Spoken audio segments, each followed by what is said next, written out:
আজ আমরা ক্লাসের সেই সব ছাত্রছাত্রীদের নিয়ে কথা বলবো যারা ঠিক বাকিদের মতো নয়।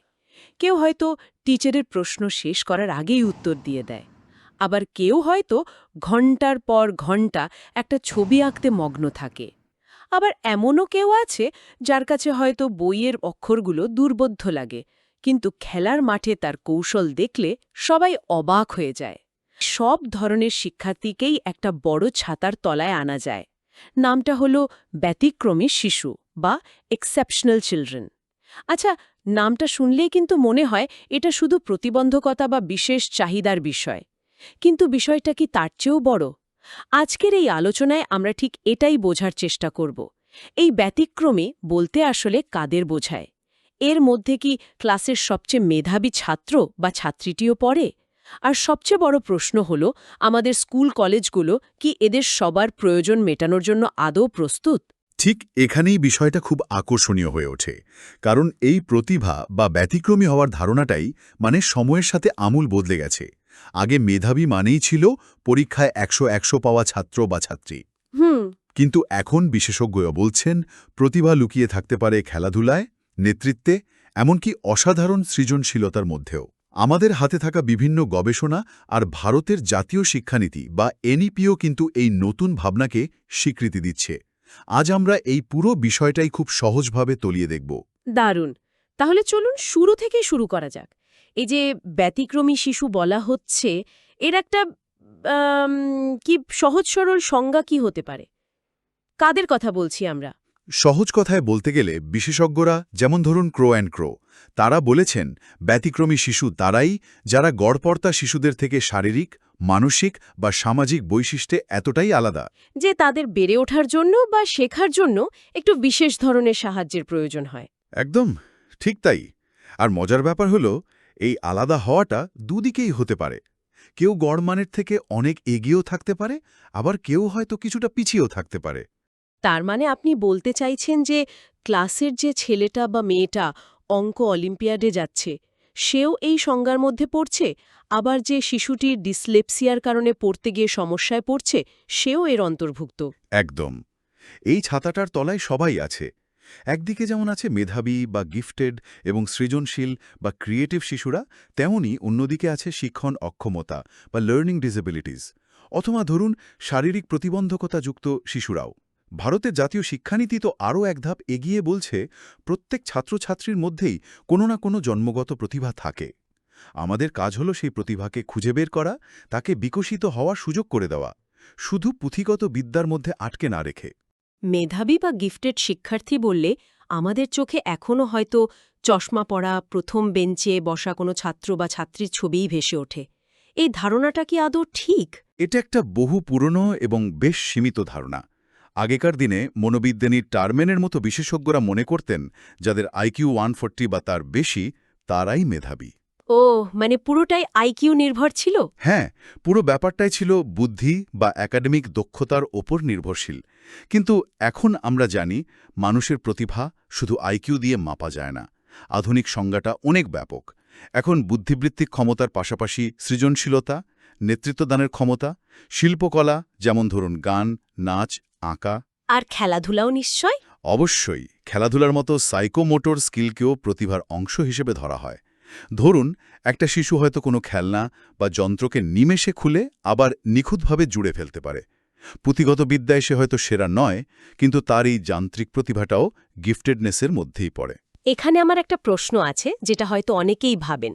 এই যে গিফটেড ছাত্রছাত্রীরা, যারা সবকিছুই সহজে ধরে ফেলে, তাদের আবার সাহায্যের কি দরকার? সবাই তো ভাবে ওরাই সবচেয়ে সুবিধাজনক জায়গায় আছে। এটা আমাদের সমাজের সবচেয়ে বড় ভুল ধারণাগুলোর মধ্যে একটা। ২০১০ সালে নিউজউইক ম্যাগাজিনে প্রকাশিত একটি প্রবন্ধ একটা চাঞ্চল্যকর তথ্য সামনে এনেছিল। কি তথ্য? সেখানে দেখা যায় সঠিক পরিবেশ আর চ্যালেঞ্জ না পেলে এই মেধাবী ছাত্রছাত্রীরাই গড়পড়তা ছাত্রছাত্রীদের চেয়ে বেশি হারে স্কুল বা কলেজ থেকে ড্রপ আউট করে। বলেন কি? এটা তো অবিশ্বাস্য। কারণটা কি? ওরা তো সবকিছুই সহজেই পারার কথা। কারণ ওদের প্রয়োজনগুলো অন্যদের চেয়ে আলাদা। প্রথম এবং সবচেয়ে বড় সমস্যা হলো একঘেয়েমি বা বোর্ডম। আচ্ছা। ক্লাসের পড়া যখন ওদের কাছে জলের মতো সহজ মনে হয়, তখন ওরা খুব দ্রুত আগ্রহ হারিয়ে ফেলে। ফলে ক্লাসে অমনোযোগী হয়ে পড়ে, বিরক্ত হয়, এমনকি অন্যদের বিরক্তও করতে পারে। তার মানে সমস্যাটা ওর আচরণে নয়, সমস্যাটা হলো ওর মস্তিষ্কের জন্য যথেষ্ট চ্যালেঞ্জের অভাব। একদম ঠিক। আর বন্ধুদের সাথে মেলামেশার ক্ষেত্রে সেখানেও কি কোনো সমস্যা হয়? অবশ্যই, সামাজিক বিচ্ছিন্নতা একটা বিরাট সমস্যা। যখন তাদের চিন্তা ভাবনা বা আগ্রহের বিষয়গুলো সমবয়সীদের সাথে মেলে না, তখন তারা খুব একা বোধ করতে শুরু করে। হুম। এর সাথে যোগ হয় অংশম প্রত্যাশার চাপ। বাবা মা, শিক্ষক, এমনকি নিজের থেকেও তাদের প্রত্যাশা থাকে সবসময় সেরা হওয়ার। এই চাপের ফলে তারা আবেগগতভাবে বিপর্যস্ত হয়ে পড়তে পারে। আর আরেকটা বড় সমস্যার কথা আপনি বলছিলেন, পারফেকশনিজম। হ্যাঁ, পারফেকশনিজম বা সবকিছু নিখুঁত করার প্রবণতা। সামান্য ব্যর্থতাও তারা মেনে নিতে পারে না এবং তীব্র আত্মসমালোচনা শুরু করে, যা তাদের আত্মবিশ্বাস পুরোপুরি ভেঙে দিতে পারে। তাহলে আমরা বুঝলাম যে মেধাবী মানে শুধু পড়াশোনায় ভালো হওয়া নয়, কিন্তু অনেক সময় দেখা যায় কিছু ছাত্রছাত্রী পড়াশোনায় হয়তো গড়পড়তা, কিন্তু তাদের ভাবনার জগৎটা মানে বিলকুল আলাদা। তারা এমন সব প্রশ্ন করে বা এমন কিছু বানিয়ে ফেলে যা আমাদের অবাক করে দেয়। এদেরকেই কি আমরা সৃজনশীল বা ক্রিয়েটিভ বলি? একদম ঠিক ধরেছেন। মনোবিদ গিলফোর্ডের কাছ থেকে আমরা জানতে পারি, সৃজনশীলতার মূল ভিত্তি হল অপসারী চিন্তা বা ডাইভার্জেন্ট থিঙ্কিং। ব্যাপারটা খুব মজার। ডাইভার্জেন্ট থিঙ্কিং, এটা একটু বুঝিয়ে বললে ভালো হয়। ব্যাপারটা অনেকটা এরকম, আমি যদি জিজ্ঞাসা করি একটা ইটের কি ব্যবহার হতে পারে, বেশিরভাগ মানুষ বলবে বাড়ি বানানোর কাজে লাগে। এটা হলো অভিসারী বা কনভার্জেন্ট থিঙ্কিং, যেখানে আমরা একটা নির্দিষ্ট সঠিক উত্তরের দিকে যাই। হ্যাঁ, ঠিক। কিন্তু সৃজনশীল মন বলবে ইট দিয়ে বাড়ি বানানো যায়, ওটা দিয়ে দরজা আটকানো যায়, ওটা ভেঙে রং তৈরি করা যায়, ওটা গরম করে সেক দেওয়া যায়, এমনকি ওটা দিয়ে ব্যায়ামও করা যায়। এই যে একটা জিনিস থেকে হাজারটা সম্ভাবনার কথা ভাবা, এটাই ডাইভার্জেন্ট থিঙ্কিং। বাহ, উদাহরণটা দারুণ। আমার তো মনে হয় ঝুঁকি নেওয়ার সাহসটাই এখানে সবচেয়ে বড় ব্যাপার, কারণ নতুন কিছু করতে গেলেই তো ভুল হওয়ার ভয় থাকে। আমাদের ক্লাসরুমে কি আমরা বাচ্চাদের সেই ঝুঁকিটা নিতে দিই, নাকি সঠিক উত্তর দেওয়ার জন্যই চাপ দিই? খুব ভালো একটা পয়েন্ট তুলেছেন। এখানে আমাদের শিক্ষা ব্যবস্থার একটা বড় চ্যালেঞ্জ। সৃজনশীল শিশুদের অন্যতম বৈশিষ্ট্যই হল প্রবল কল্পনাশক্তি, অসাধারণ কৌতূহল এবং ঝুঁকি নেওয়ার সাহস। তারা প্রচলিত নিয়মে বাধা থাকতে চায় না। কিন্তু আমাদের শিক্ষা ব্যবস্থা অনেক সময়ই এই বৈশিষ্ট্যগুলোকে উৎসাহ দেওয়ার বদলে দাবিয়ে রাখে। এই সৃজনশীলতা কি আইকিউ এর মতো মাপা যায়, নাকি এটা পুরোটাই একটা গুণগত বিষয়? এটা মাপারও খুব নির্ভরযোগ্য পদ্ধতি আছে। টরেন্স টেস্ট বা Torrens test of creative thinking এক্ষেত্রে খুব বিখ্যাত। এখানে মূলত 4টে জিনিস দেখা হয়। ফ্লুয়েন্সি মানে আপনি কতগুলো ধারণা দিতে পারছেন। ফ্লেক্সিবিলিটি মানে ধারণাগুলোর মধ্যে কত বৈচিত্র্য আছে। অরিজিনালিটি মানে কতটা মৌলিক। হ্যাঁ, অরিজিনালিটি বা মৌলিকত্ব। আর ইলাবোরেশন অর্থাৎ আপনি আপনার ধারণাগুলোকে কতটা বিস্তারিতভাবে ব্যাখ্যা করতে পারছেন। আর এই টেস্টের ফলাফল কি সত্যিই নির্ভরযোগ্য? আর সবচেয়ে অবাক করা বিষয় হল এই টেস্টের নির্ভরযোগ্যতা। ১৯৫৮ সালে করা একটা গবেষণায় দেখা গেছিল, অংশগ্রহণকারীদের ছোটবেলার টেস্টের স্কোর আর তাদের ২২, ৪০, এমনকি ৫০ বছর পরের বাস্তব জীবনের সৃজনশীল সাফল্যের মধ্যে সরাসরি যোগসূত্র ছিল। তাই নাকি? ভাবা যায়। হ্যাঁ, মানে এটা প্রায় ভবিষ্যদ্বাণীর মতো কাজ করেছিল। একজন মানুষের সারা জীবনের ক্রিয়েটিভ জার্নিটা তার ছোটবেলার একটা টেস্ট থেকে আঁচ করা গেছিল। অবিশ্বাস্য। আচ্ছা, এতক্ষণ তো আমরা স্পেকট্রামের এক প্রান্তের অর্থাৎ মেধাবী আর সৃজনশীলদের নিয়ে কথা বললাম। এবার অন্য প্রান্তের কথা শোনা যাক। বিশেষভাবে সক্ষম বা স্পেশালি এবলড লার্নার্স বলতে ঠিক কাদের বোঝানো হচ্ছে? এর পরিধিটা বেশ বড়। এর মধ্যে প্রথমেই আসে শিখন অক্ষমতা বা লার্নিং ডিসেবিলিটিস, যেমন ডিসলেক্সিয়া। যেখানে পড়তে অসুবিধা হয়। হ্যাঁ, যেখানে শিশুদের অক্ষর চিনতে বা পড়তে অসুবিধা হয়। তারপর আছে ডিসগ্রাফিয়া, যেখানে লিখতে সমস্যা হয়, আর ডিসক্যালকুলিয়া, যেখানে গণিতের ধারণাগুলো বুঝতে অসুবিধা হয়। এখানে একটা বিষয় পরিষ্কার করা দরকার, এগুলো কিন্তু বুদ্ধিমত্তার অভাব নয়। আচ্ছা। এদের আইকিউ গড় বা গড়ের থেকেও বেশি হতে পারে। সমস্যাটা হলো এদের মস্তিষ্ক তথ্যগুলোকে একটু অন্যভাবে প্রসেস করে। আর অন্য কি কি কিসুম রয়েছে? এরপরে আছে সংবেদনগত অক্ষমতা বা সেন্সরি ডিসেবিলিটিস, যেমন দৃষ্টি বা শ্রবণ প্রতিবন্ধকতা। শারীরিক প্রতিবন্ধকতা বা ফিজিক্যাল ডিসেবিলিটিস, যেমন সেরিব্রাল প্যালসি, যেখানে চলাফেরায় সীমাবদ্ধতা থাকে। এছাড়া আরও কিছু চ্যালেঞ্জ আছে? যেমন অটিজম স্পেকট্রাম ডিসঅর্ডার বা এএসডি, যেখানে সামাজিক যোগাযোগে অসুবিধা হয়, বা এডিএইচডি, যেখানে মনোযোগ ধরে রাখা খুব কঠিন হয়ে পড়ে। তাহলে এদের সবার জন্য আমাদের শিক্ষা ব্যবস্থা কেমন হওয়া উচিত? কারণ এদের প্রত্যেকের প্রয়োজন তো সম্পূর্ণ আলাদা। এখানেই এক মাপ সবার জন্য বা ওয়ান সাইজ ফিটস অল নীতিটা একেবারেই অচল।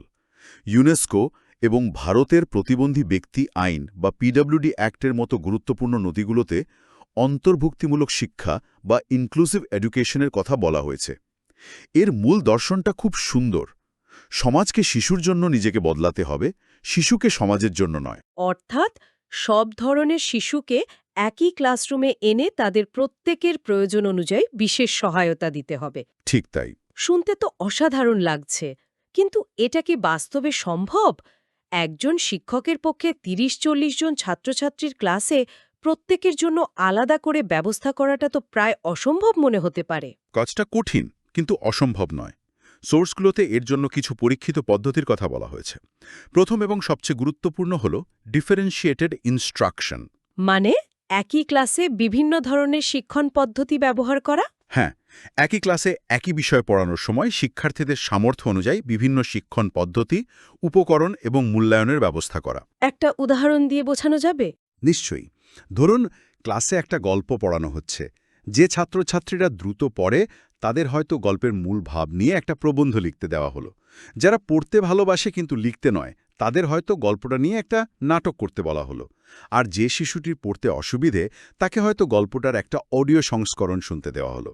বিষয় একই, কিন্তু শেখার পথটা ভিন্ন। আচ্ছা, আর মেধাবী শিক্ষার্থীদের জন্য কি করা যেতে পারে? তাদের জন্য দুটো খুব কার্যকর উপায় আছে। একটা হলো এনরিচমেন্ট, মানে পাঠ্যক্রমকে আরও গভীর এবং চ্যালেঞ্জিং করে তোলা। যেমন অতিরিক্ত প্রজেক্ট দেওয়া? হ্যাঁ, অতিরিক্ত প্রজেক্ট বা আরও গভীরে গিয়ে গবেষণা করার সুযোগ দেওয়া। আরেকটা হলো অ্যাক্সেলারেশন, মানে যারা খুব দ্রুত শেখে তাদের ওপরে ক্লাসে তুলে দেওয়া বা তাদের নিজস্ব গতিতে শিখতে দেওয়া, যাতে তারা একঘেয়েমিতে না ভোগে। আর যারা বিশেষভাবে সক্ষম, তাদের জন্য কি ধরনের ব্যবস্থা নেওয়ার কথা বলা হচ্ছে? তাদের জন্য সহায়ক প্রযুক্তি বা অ্যাসিস্টিভ টেকনোলজি একটা বিপ্লব এনে দিয়েছে। যেমন দৃষ্টি প্রতিবন্ধীদের জন্য ব্রেইল বা স্ক্রিন রিডার সফটওয়্যার, যা স্ক্রিনে লেখা পড়ে শোনায়। ঠিক। শ্রবণ প্রতিবন্ধীদের জন্য হিয়ারিং এড বা সাইন ল্যাঙ্গুয়েজ। আর যাদের লিখতে অসুবিধা, তাদের জন্য স্পিচ টু টেক্সট সফটওয়্যার তো এখন খুবই সহজলভ্য। তবে সবচেয়ে জরুরি হল প্রতিটি বিশেষভাবে সক্ষম শিশুর জন্য তার প্রয়োজন অনুযায়ী একটি ব্যক্তিকেন্দ্রিক শিক্ষা পরিকল্পনা বা আইইপি তৈরি করা। এটা অনেকটা একটা পার্সোনালাইজড রোডম্যাপের মতো, তাই না? একদম। যা ঠিক করে দেয় শিশুটির লক্ষ্য কী এবং সেখানে পৌঁছানোর জন্য কি কি সাহায্য লাগবে। তার মানে আমি যদি ঠিক বুঝে থাকি, মূল লক্ষ্যটা হলো শিক্ষা ব্যবস্থাকে একটা কঠিন কাঠামোর বদলে একটা নমনীয় বা ফ্লেক্সিবল রূপ দেওয়া, যাতে তা প্রত্যেক শিশুর প্রয়োজন অনুযায়ী নিজেকে বদলে নিতে পারে। একদম। পাঠ্যক্রমের কঠোর কাঠামোই অন্তর্ভুক্তিমূলক শিক্ষার সবচেয়ে বড় বাধা। আমাদের প্রয়োজন একটা নিরাপদ, সহায়তামূলক এবং নমনীয় পরিবেশ তৈরি করা, যেখানে প্রত্যেক শিশু তার নিজের মতো করে নিজের গতিতে বিকশিত হওয়ার সুযোগ পায়, যেখানে ভুল করাটা শেখারই একটা অংশ বলে মনে করা হয়। তাহলে আজকের পুরো আলোচনাটা সারমর্ম কি দাঁড়ালো? আমার তো মনে হচ্ছে একটা বিষয় খুব স্পষ্ট: শ্রেণীকক্ষে বৈচিত্র্যই হলো স্বাভাবিক নিয়ম, ব্যতিক্রম নয়। কোনো শিশু হয়তো দ্রুত দৌড়াবে, কেউ ধীরে হাঁটবে, আবার কারো হয়তো পথটাই একটু অন্যরকম হবে। শিক্ষক বা অভিভাবক হিসেবে আমাদের কাজ শুধু পথ দেখানো নয়, বরং প্রত্যেকের যাত্রাপথকে সম্মান জানানো এবং সেই পথে চলার জন্য প্রয়োজনীয় রসদ যোগান দেওয়া। আর যদি আমরা এটাকে আরও বড় প্রেক্ষাপটে দেখি, তাহলে প্রশ্নটা শুধু কয়েকজন ব্যতিক্রমী শিশুকে নিয়ে নয়। প্রশ্নটা হলো, আমাদের শিক্ষা ব্যবস্থা কি ভবিষ্যৎ প্রজন্মের সমস্ত সম্ভাবনাকে বিকশিত হওয়ার সুযোগ করে দিচ্ছে? অন্তর্ভুক্তিমূলক শিক্ষার যে সামাজিক মডেল, তা তো এটাই বলে যে সমস্যাটা ব্যক্তির অক্ষমতায় নেই, সমস্যাটা রয়েছে সমাজের তৈরি করা বাধায়। আমাদের কাজ হলো সেই বাধাগুলো সরানো। এই গভীর আলোচনা শেষে একটা প্রশ্ন ভাবার জন্য রেখে যাওয়া যেতে পারে। যখন আমরা শুধুমাত্র গড়মানের শিক্ষার্থীর জন্য একটি শিক্ষা ব্যবস্থা তৈরি করি, তখন আমরা কি অজান্তেই সেই ব্যবস্থার দুই প্রান্তের, অর্থাৎ যারা অনেক এগিয়ে আছে এবং যারা একটু পিছিয়ে আছে, উভয়েরই সম্ভাবনাকে সীমাবদ্ধ করে ফেলছি না?